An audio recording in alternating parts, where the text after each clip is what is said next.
va écouter avec grand plaisir Mesdames Bloch et Leblay pour l'organisation et l'évaluation, surtout, du dispositif d'annonce en région.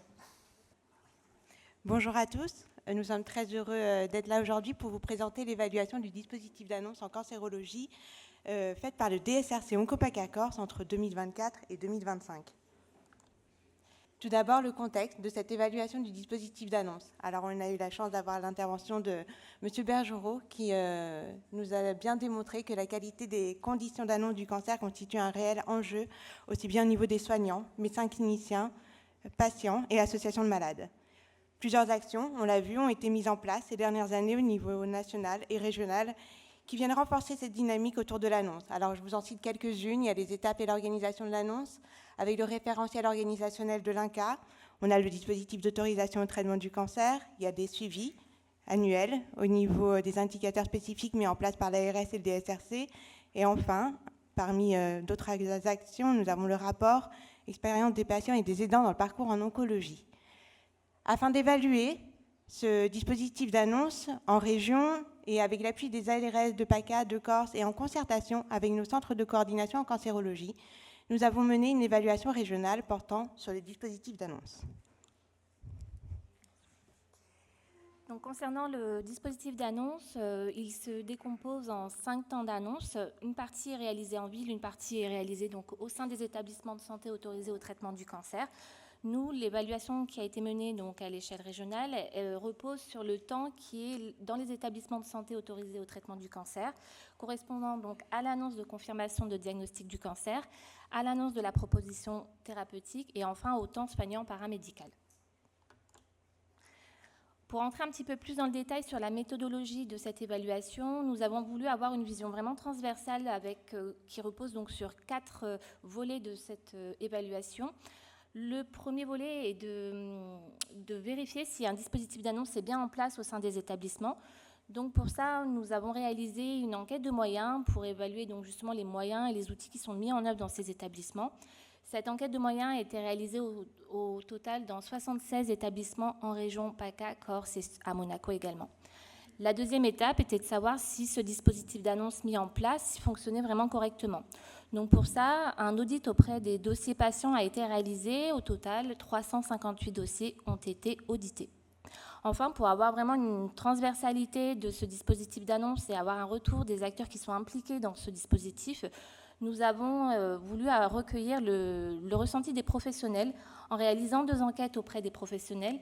Une enquête auprès des médecins cliniciens, pour lequel nous avons eu 215 réponses effectives, et une enquête auprès des IDE et des manipulateurs radio, où nous avons eu 169 réponses effectives. Pour terminer cette évaluation, nous avons voulu recueillir la perception des patients. Donc là, c'est également sous forme d'une enquête donc, auprès des patients. Cette fois-ci, nous avons récolté 307 réponses qui correspondaient à notre cible. Maintenant, nous allons vous présenter les résultats de ces 3 temps d'annonce en établissement de santé autorisé au cancer. Le premier temps d'annonce, c'est l'annonce de la confirmation du diagnostic de cancer. Alors, pour cette phase, au niveau de l'enquête de moyens, nous avons 90% des établissements qui déclarent avoir un document de consultation d'annonce du diagnostic. Nous avons un chiffre assez similaire quand on regarde les dossiers, avec 89% des dossiers qui présentent un document de consultation d'annonce du diagnostic. Nous avons demandé après aux médecins cliniciens quel regard ils avaient concernant l'annonce ou la confirmation d'annonce du diagnostic du cancer. Ils sont satisfaits à 4,1 sur 5. Néanmoins, un chiffre beaucoup plus bas, 35% déclarent réaliser sans difficulté le fait d'avoir la présence d'une IDE ou d'un manipulateur radio à leur consultation d'annonce. Concernant les patients, ils ont été reçus donc à 35% par un oncologue, 27% par un chirurgien et 24% par un radiothérapeute. Nous leur avons demandé, concernant l'annonce ou la confirmation de la maladie, comment ils estimaient avoir compris les explications du médecin, et là, ils sont extrêmement satisfaits à 4,4 sur 5. Néanmoins, 84% déclarent avoir été informés que leur dossier allait être présenté en réunion de concertation pluridisciplinaire. Quelques points clés à retenir par rapport à ces premiers chiffres. On voit qu'il y a une perte d'informations dans le parcours hospitalier. On pense que c'est en partie lié aux consultations d'annonces réalisées en ville, Donc là, il y a un réel enjeu de traçabilité dans le dossier du patient informatisé. Une très bonne chose, c'est qu'il y a une bonne compréhension des patients, des explications du médecin. Malgré tout, un petit bémol, avec une potentielle perte d'informations sur le fait d'être informé que leur dossier est présenté en RCP. Par rapport à tout ça, on aimerait renforcer la formalisation et l'intégration des données dans le DPI, donc dossier du patient informatisé, et sensibiliser les équipes à l'importance de la traçabilité de ces données. Nous allons passer maintenant à l'étape 3 du parcours en établissement de santé, qui est l'annonce de la proposition thérapeutique. Concernant les résultats que nous avons obtenus via l'enquête de moyens, 87% des établissements déclarent remettre le PPS aux patients, donc le PPS, le programme personnalisé de soins. Nous avons également posé cette même question dans le cadre de l'audit dossier patient. Là, 61% des dossiers audités tracent la remise du PPS aux patients. Enfin, nous avons demandé aux médecins cliniciens quel regard également ils avaient sur ce temps d'annonce qui fait suite à la RCP. Les retours sont très satisfaisants avec une note de 4,3 sur 5. Nous leur avons également demandé s'ils réalisaient sans difficulté la remise du PPS aux patients et la proposition et l'orientation vers un temps d'accompagnement soignant paramédical qui comprend le repérage des besoins en soins de support. Là, le pourcentage est sensiblement le même avec 74% et 77%.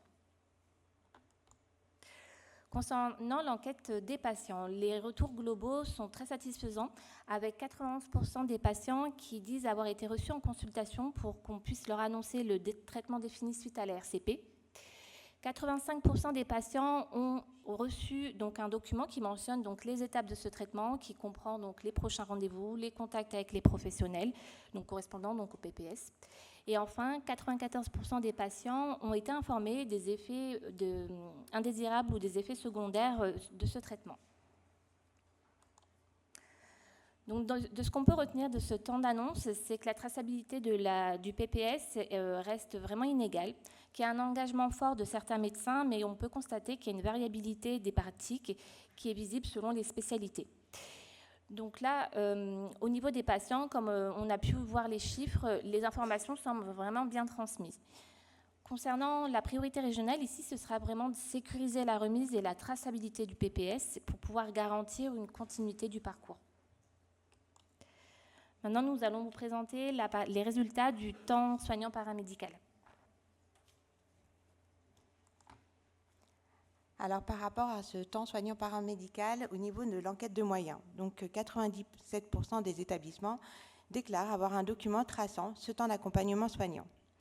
On a 87% des établissements qui déclarent avoir effectivement un document de repérage des besoins en soins de support.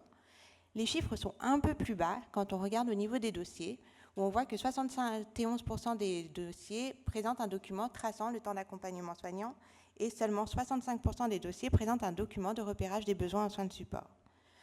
Nous avons demandé aux médecins cliniciens le regard qu'ils avaient concernant ce temps soignant paramédical. Il est évalué à 3,9 sur 5. Nous avons posé d'autres questions au niveau des infirmiers et manipulateurs radio, à savoir, est-ce qu'ils arrivaient à réaliser sans difficulté le repérage des besoins en soins de support et à orienter les patients vers des soins de support adaptés. Ils sont 83% à réaliser cela sans difficulté et 93% réalisent sans difficulté le fait de transmettre des informations liées au programme personnalisé de soins du patient.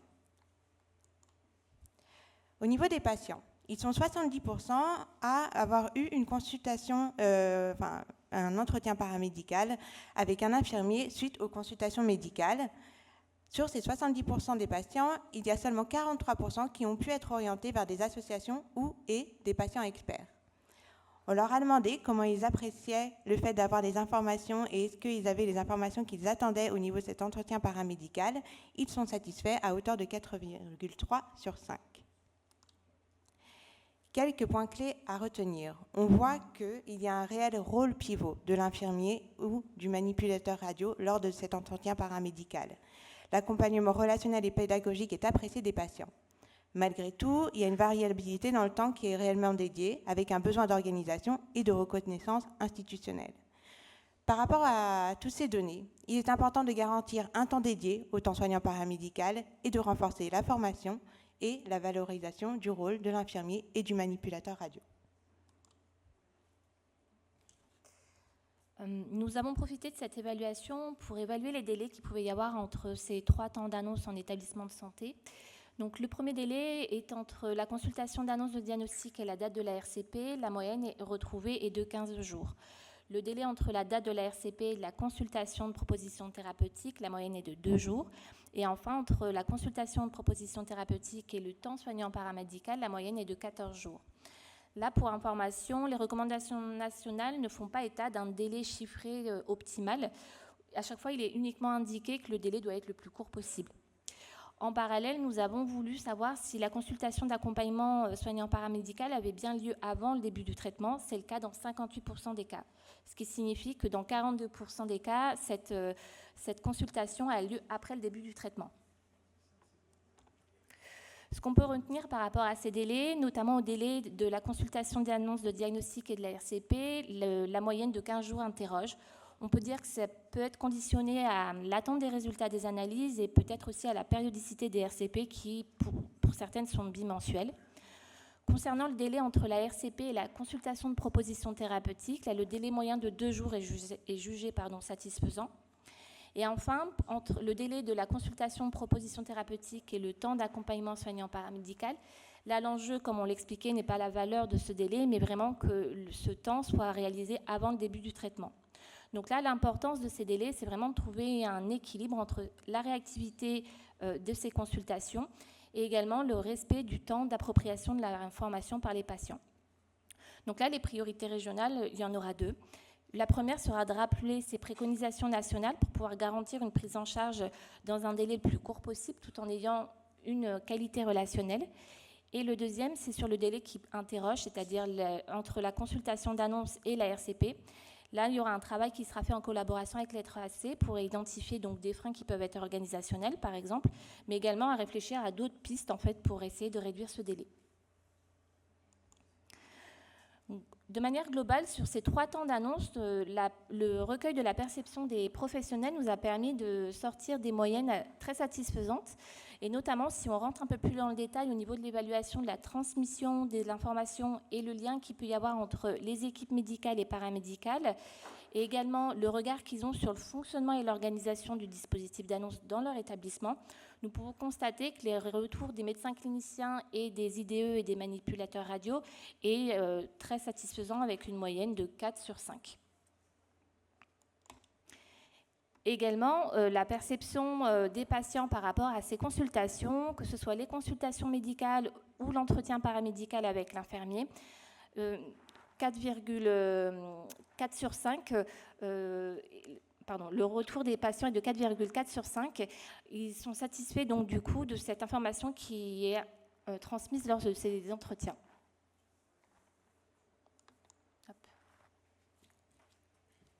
Alors maintenant, il est le temps de conclure. Donc on voit qu'on a eu la chance, on vous a donné énormément de données grâce au fait qu'on ait une vision à 360 degrés avec l'enquête de moyens, audit de ces patients et les enquêtes auprès des professionnels et des patients.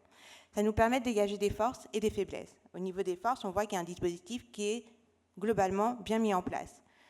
Le rôle infirmier et des manipulateurs radio est central et l'implication forte des équipes hospitalières et des 3C sur le sujet du dispositif d'annonce. Quelques faiblesses néanmoins, il y a un manque de traçabilité des informations, on l'a vu tout à l'heure, hétérogénéité des pratiques et des organisations et un manque d'orientation des patients vers les associations de patients. Ça nous permet de dégager 3 pistes d'action fortes. La première, c'est de renforcer la traçabilité. On le voit par exemple avec le document de consultation d'annonce et le PPS. Il est important que ces documents soient tracés. On rappelle le rôle important du PPS dans la coordination ville-hôpital, d'où l'importance de cette traçabilité de ces documents. Deuxième grande action, c'est de renforcer le temps soignant paramédical. On commence dès novembre 2025. Le DSRC Oncopaca-Corse va donner une formation auprès des IDE et des manipulateurs radio. Et on voudrait également améliorer la temporalité du temps d'accompagnement soignant avec une sensibilisation des établissements en collaboration avec nos 3C. Et enfin, troisième action, et pas des moindres, qui est de valoriser les patients. Il est important d'intégrer systématiquement le retour des patients pour une amélioration continue des pratiques et de valoriser la place des associations de patients. Nous avons terminé. Nous tenons à remercier nos ARS, PACA, Corse, nos cellules de coordination en cancérologie, les 3C, et nous remercions également les professionnels de santé qui ont participé aux enquêtes, ainsi que nos patients. Voilà, un grand merci.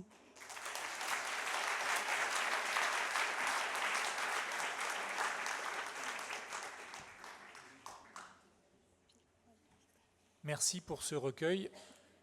Je pense que ça va nécessairement ouvrir des questions puisque vous êtes certainement parmi les gens qui ont été interrogés.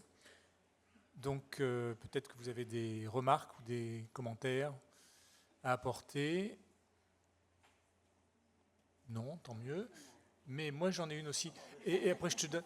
Je suis assez surpris de la diapo sur laquelle vous avez insisté sur la frise temporelle entre la consultation initiale, la présentation en RCP, la consultation post-RCP et la mise en traitement. Chez nous, on aurait plutôt des chiffres inverses, c'est-à-dire qu'on aurait plutôt les deux premières, enfin la première et la dernière flèche qui sont beaucoup plus courtes, mais le temps de consultation entre la RCP, le temps entre la RCP et la consultation est souvent supérieur à 48 heures. Hein. Je vois. Tant mieux pour ceux qui arrivent, mais il y a des endroits où manifestement ça passe pas bien. Par contre, la mise en traitement, je pense qu'il y a des progrès à faire sur cet item-là. Mais je veux bien vos retours. J'étais à côté de Philippe et on commentait les slides de Aude et de Virginie. Je pense que les délais aujourd'hui sont améliorables, d'accord, mais ils sont assez fantastiques par rapport à ce qui se passait il y a 5 ou 10 ans. Donc je pense qu'on est sur une base, sur une dynamique en PACA qui est bonne. Et vous l'avez souligné, Virginie, c'est le travail des 3C qui est un travail de fourmi, un travail difficile, mais qui trouve sa justification et sa traduction. Donc je pense qu'on n'est pas là pour se flageller, mais je pense qu'on pourrait au contraire se féliciter. Et je pense que je vois Philippe Opidet du Bonnet, ça me fait plaisir. Je voudrais faire un commentaire sur la dernière phrase de votre dernière diapo.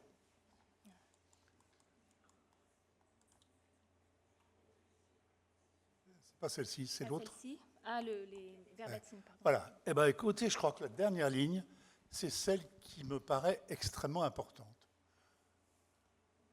C'est que le vécu par nos patientes de la consultation infirmière est sûrement un des facteurs d'amélioration dans le vécu du parcours. Et j'hésiterai peut-être pas parfois à dire que ce qu'apporte cette consultation d'infirmière est parfois en termes psychologiques supérieur à ce qu'apporte la consultation médicale. Donc pour moi, ce sont des moments clés, ce sont des moments très forts, que ce soit par des manipulateurs de radiothérapie ou des IDE, comme on voudra, mais c'est un élément extrêmement fort et nos établissements doivent absolument appuyer là-dessus. Il y a une question. Oui, bonjour, moi je voulais justement parler de ça.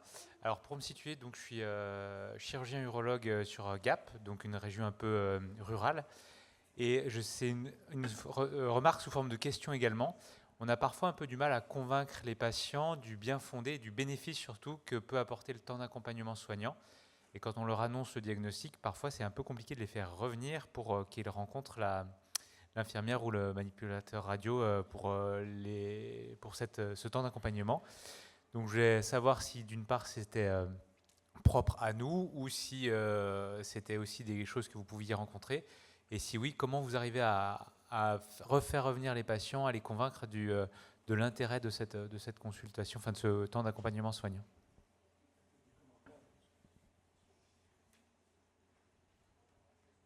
Si je peux...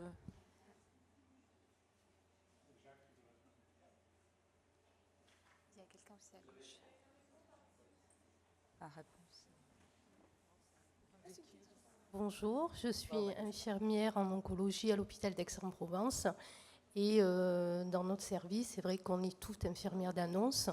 En service hospitalier, nous on fait de l'H2J.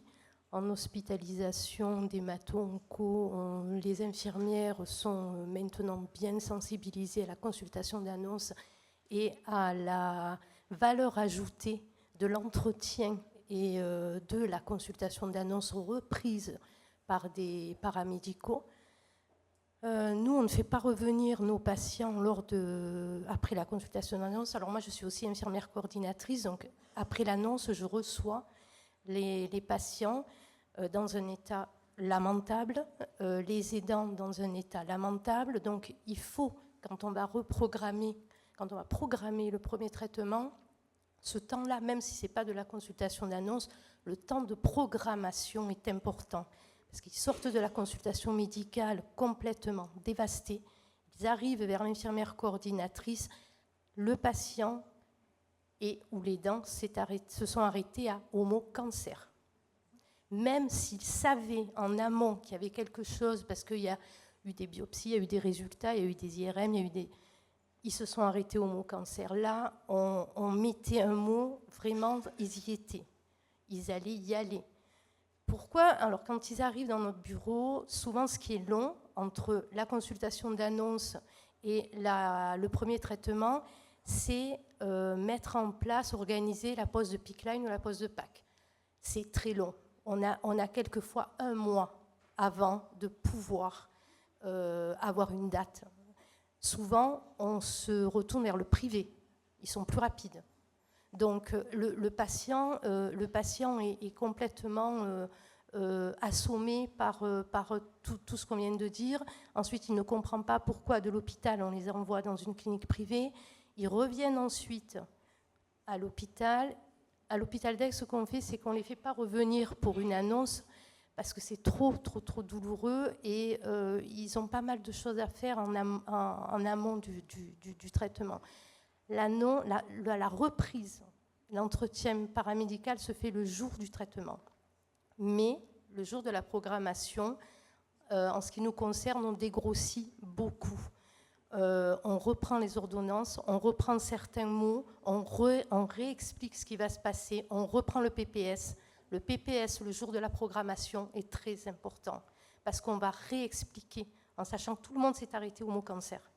Donc, ils ne comprennent pas ce qui va se passer. Ils ont entendu qu'il allait se passer quelque chose, mais ils ne comprennent plus quoi. Et on présente à l'hôpital d'Aix le service quand ils le souhaitent, on leur propose. Ils nous ont dit que c'était moins anxiogène de voir vers où ils allaient aller le jour du début du traitement. Et ça, effectivement, donc, nous, on présente l'équipe, on présente les infirmières, on présente les patients aussi. Ils voient tous les salons. On les rassure et on leur dit où va se passer la première cure. Et ça les rassure. Le jour du traitement, le temps d'annonce pour nous est primordial. L'infirmière, quand on peut, l'infirmière coordinatrice qui a programmé connaît déjà le patient, c'est elle qui va faire l'annonce, qui va faire la reprise d'annonce parce on se connaît déjà. Donc il y a quelque chose qui est passé. Et on s'impose vraiment de faire l'entretien parce qu'on est devenu un référent pour le patient. Et donc, il y a moins d'angoisse. Et à ce moment-là, effectivement, on découvre que ils ont compris, certes, les termes médicaux, le PPS, ils l'ont compris, le traitement, dans 80% des cas, non. Donc, on reprend le traitement. Nous, ça va être tout ce qui est social. Ça n'a pas été abordé. Les soins de support, très peu. Ils vont les découvrir. On va leur présenter. La maison des usagers, pas du tout abordé. Donc, le traitement, on va le développer. Les effets secondaires, on va leur apporter des fiches patients on va lire avec eux. On a un classeur de liaison sur lequel tout est noté. Ce classeur de liaison est hyper important. On va travailler avec les médecins traitants, les SSR, les EHPAD. On va travailler avec l'entourage, les IDEL. Et pour finir, ce qui est compliqué dans les consultations d'annonce, parce qu'on va aborder aussi les directives anticipées. Ça reste compliqué. C'est pas évident parce qu'on leur dit qu'ils vont être guéris, mais on va parler des directives anticipées. Ça aussi, il faut en parler. C'est compliqué pour eux d'entendre le mot directive anticipée. Pour finir, ce temps d'annonce, humainement parlant, il est très important. Il faut le faire.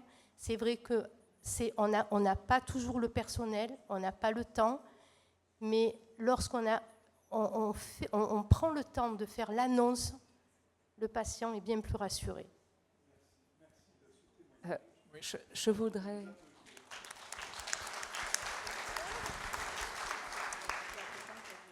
Témoignage de la vraie vie, et vous avez presque fait la transition, peut-être sans le savoir ou en le sachant, avec le topo suivant. Il y a une question. Ah, il y a une question encore? Oui. Pardon. Il y avait une dernière Oui, excusez-moi, bonjour. J'ai la lumière devant, c'est pour ça. Vous Oui. ne voyez pas. Moi, je suis infirmière d'annonce et coordinatrice sur Salon. Donc, je voulais rebondir sur ce qu'a dit la personne. Donc, effectivement, ça me rassure quand elle explique un petit peu tout ça, parce que c'est notre vécu. Et en fait, je voulais dire, il n'y a pas qu'une consulte d'annonce soignante. Et en fait, c'est plusieurs étapes. Et pour moi, c'est plusieurs annonces. Et je me disais, c'est peut-être nous à Salon, mais en fait, non. Et le patient est tellement sidéré, effectivement, que quand on le récupère, alors on essaie de le récupérer tout de suite après l'annonce médicale, mais on doit le voir vraiment 2, 3, 4 fois, et tout au long du parcours avec l'équipe, bien sûr, mais au début, c'est vraiment très, très, très souvent.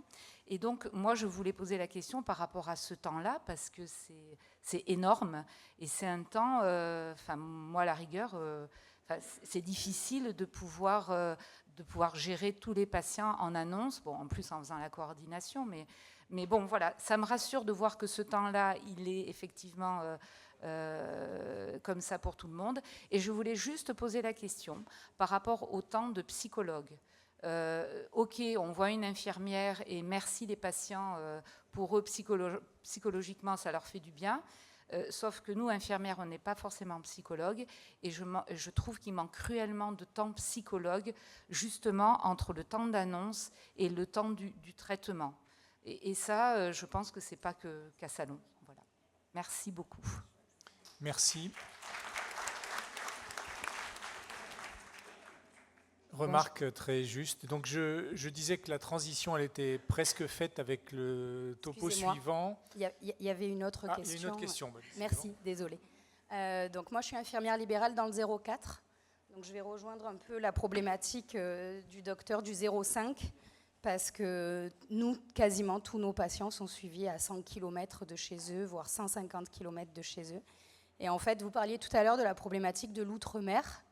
Mais en fait, nous, on est une île isolée au sein de la région PACA.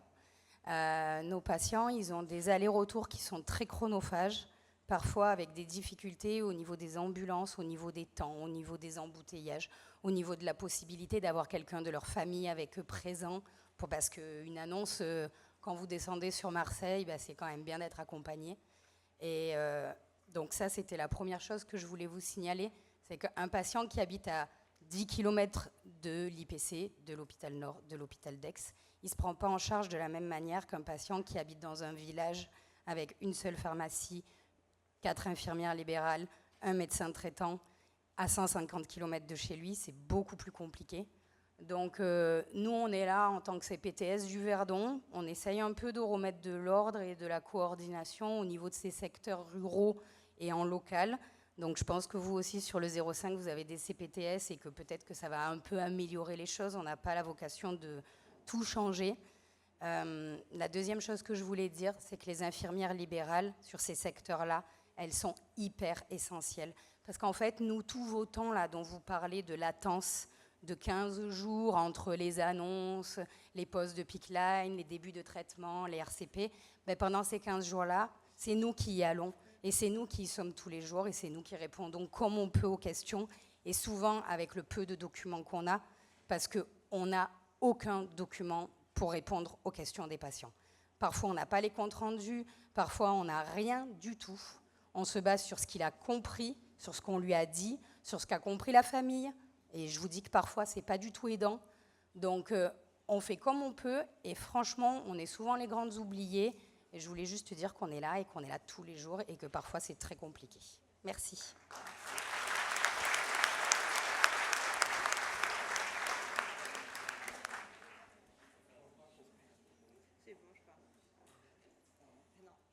Merci beaucoup pour cette remarque vraiment très très juste. Je crois qu'on le sait tous. Je voulais juste, alors c'est pas vraiment une réponse ferme et définitive, mais normalement, des travaux vont être mis en place pour justement pouvoir intégrer le programme personnalisé de soins dans mon espace santé, pour que les patients puissent avoir directement le PPS accessible et que les professionnels de santé puissent y accéder en temps quasiment réel en fait. Donc ça devrait pouvoir vous apporter les informations nécessaires. Donc il ne faut pas y compter avant, je dirais, 3 ans.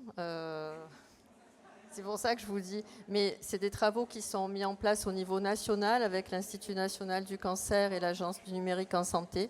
Donc ça fait très très longtemps qu'on aimerait avoir cet outil-là. Mais en tout cas, on fait tout pour y aller le plus rapidement possible. Et voilà, je voulais juste vous dire ça, même si ce n'est pas...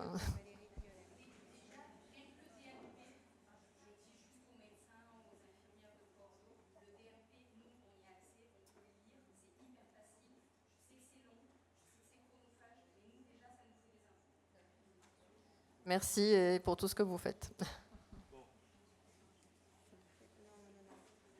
Bonjour. Je voudrais juste intervenir sur ma collègue parce que je suis infirmière d'annonce dans l'hôpital de Digne, donc dans le 04. Je pense qu'il y a un manque d'information surtout parce que nous, on fait des consultations d'annonce et c'est vrai qu'on est 3 ici. Et quand j'entends dire que les patients font 150 km alors qu'ils peuvent en faire 30 ou 40, je pense qu'il y a un problème d'information et de communication déjà à la base.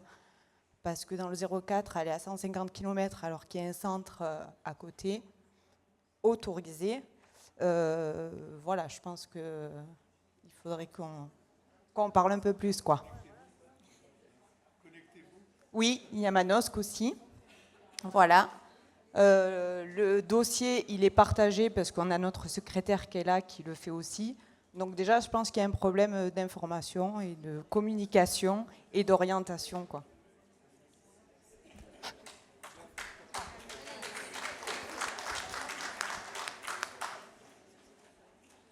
Bonjour, excusez-moi, encore une question.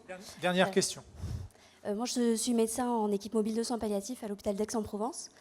Et je faisais une remarque entre les 2 présentations qu'on a eues ce matin, où la deuxième, donc finalement, on a l'impression que tout le monde est plutôt satisfait du dispositif d'annonce, les patients comme les soignants, alors que dans la première présentation, le moment de l'annonce était finalement le pire moment de l'expérience des patients. Je veux savoir ce que vous pensez de ça.